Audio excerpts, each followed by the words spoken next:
Welcome, everybody, to AOPA's Flight School Business Quick Tips from the Field. Now, we know that obviously we want most students to be really successful and we want them to continue on, but sometimes some of the students, as you mentioned in a previous question, that they can hit these plateaus and it feels like they're not progressing um, as well as you'd like them to, or maybe they're just having a difficult time because, as we know, it's a complex process to get flight training and make it happen. Can you give us some of your tips on what you do to help students along that are having that trouble? Yeah. So a lot of times when a student feels like they aren't progressing as much as they would like to, it's something that is less of a problem on our end than it is in the student's mind. Mhm. And I'll explain that. So, like I said, all of our students are on a career track program.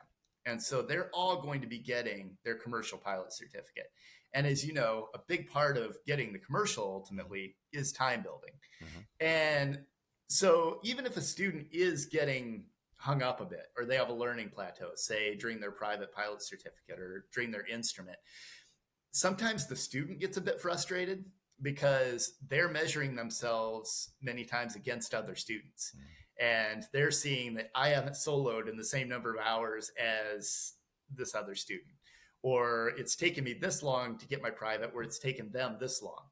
And so sometimes that can become more of a frustration to them or start to deter them when it comes to motivation. And what we try to do is just really reframe things for them and let them know that regardless, you're going to need all these hours. It really, in the grand scheme of things, is not going to affect your total number of flight hours in our program by taking a bit longer to get your private or by taking a bit longer to get your instrument. The only thing that's really changing is what the distribution of those hours looks Right. like.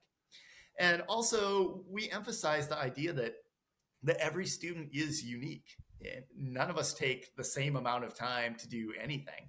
And so if a student is struggling a bit, we certainly sit down with them, we talk with them, especially if a student approaches us and says, "Hey, I don't feel like I'm making as much progress as I would like to be. What can I do?" We'll sit down with them. We'll go through some different study strategies with students, make sure that they aren't just stuck on one type of study, especially if it's something that isn't helpful to them personally.